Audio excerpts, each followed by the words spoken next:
Olá pessoal, tudo bem? Não é? Espero que vocês estejam bem.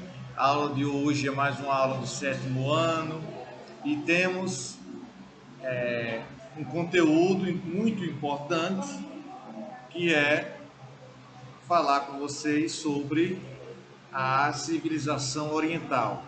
Civilização oriental essa que é pouco estudada nas, nas universidades, mas vamos aqui dar um dar uma passagem em cima desse conteúdo, dar uma mergulhada nesse conteúdo e logo em seguida nós vamos entender os povos indígenas.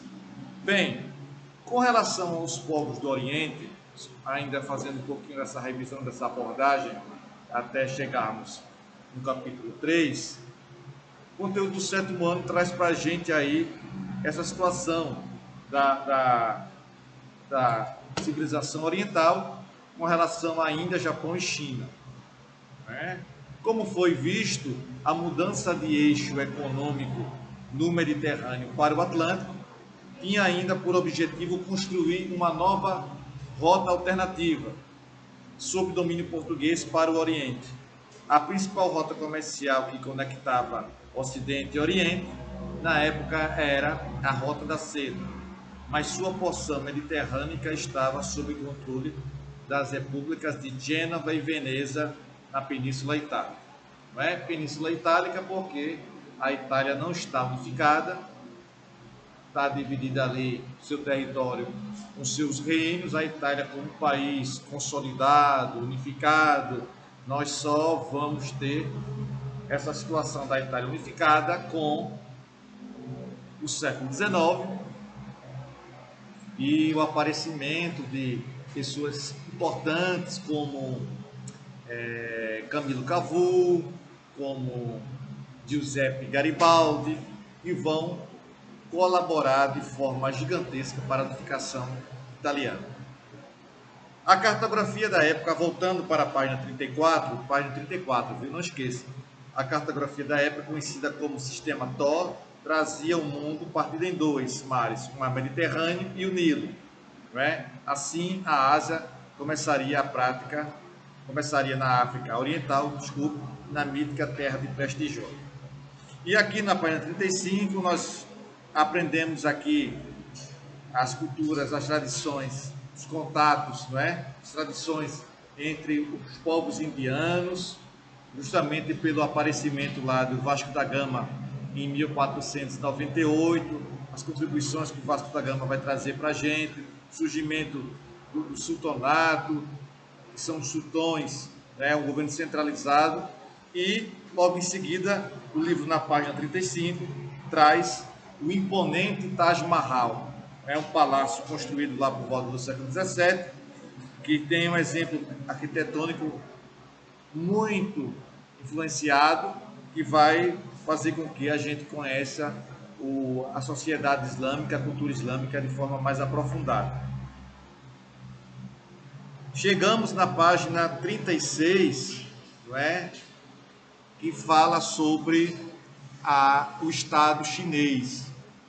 Existem alguns filmes que foram produzidos na década de 90, 80 e 90, melhor dizendo, que vão colaborar para a nossa formação, se a gente começar a assistir esses filmes. O Último Imperador é um filme também que vai passar a ser de grande valia, de grande contribuição para o conteúdo histórico, não é? E aqui nós temos na página 36 a seguinte situação. A China, não é? Era um Estado unificado. Mas antes da China, nós temos aqui uma imagem, uma legenda que diz assim, ó, como os portugueses, isso aqui para dar uma dimensão, vocês darem uma ideia a vocês de como os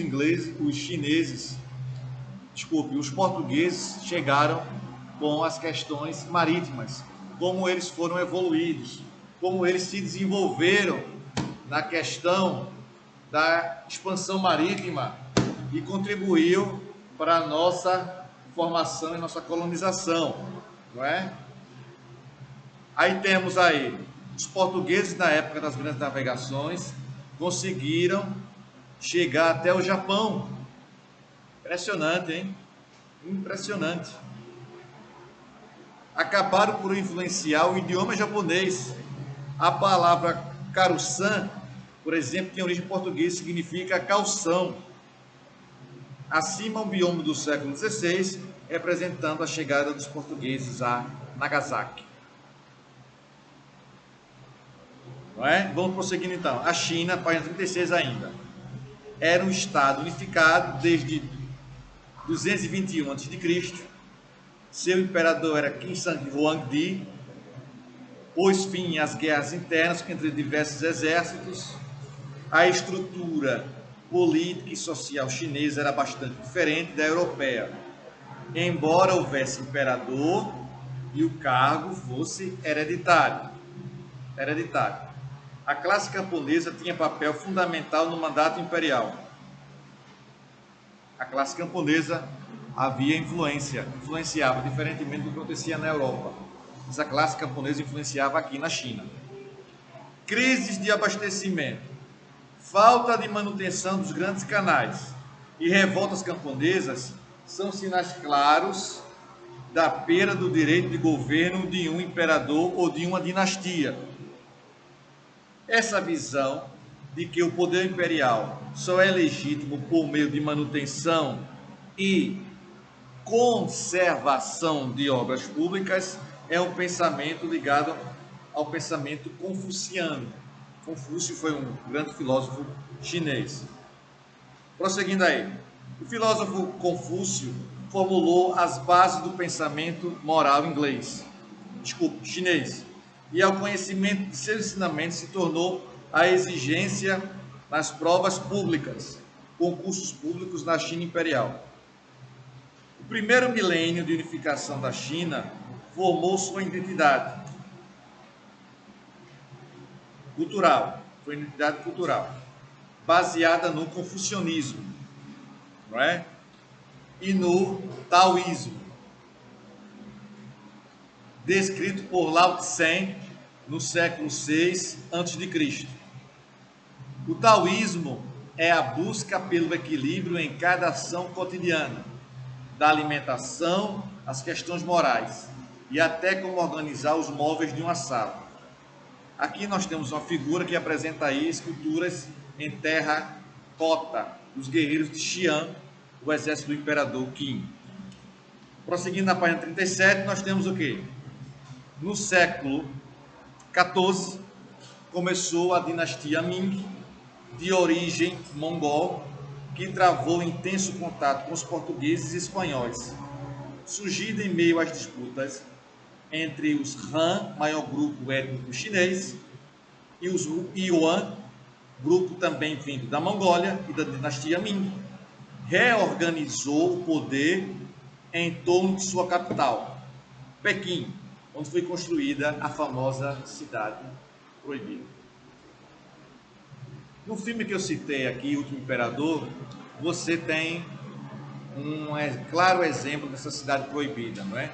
Que a cidade proibida, o imperador ficava lá isolado, ninguém poderia entrar e ele também não podia sair, governava dentro a partir que tivesse ele morando dentro da cidade proibida chinesa, que ainda permanece, viu? É um espaço de visitas turísticas, históricas, culturais. É um belo exemplo. Se você tiver a oportunidade de um dia visitar a China, vá na cidade proibida e também nas muralhas chinesas. Com seu poderio militar, construiu e equipou uma armada que navegou pelo Oceano Índico. Construiu e equipou uma armada e comprovadamente chegando até a costa de Moçambique em 1421. A pluralidade cultural dessa armada, seu almirante era muçulmano, permitiu uma interação com as várias culturas ao longo dessas novas rotas.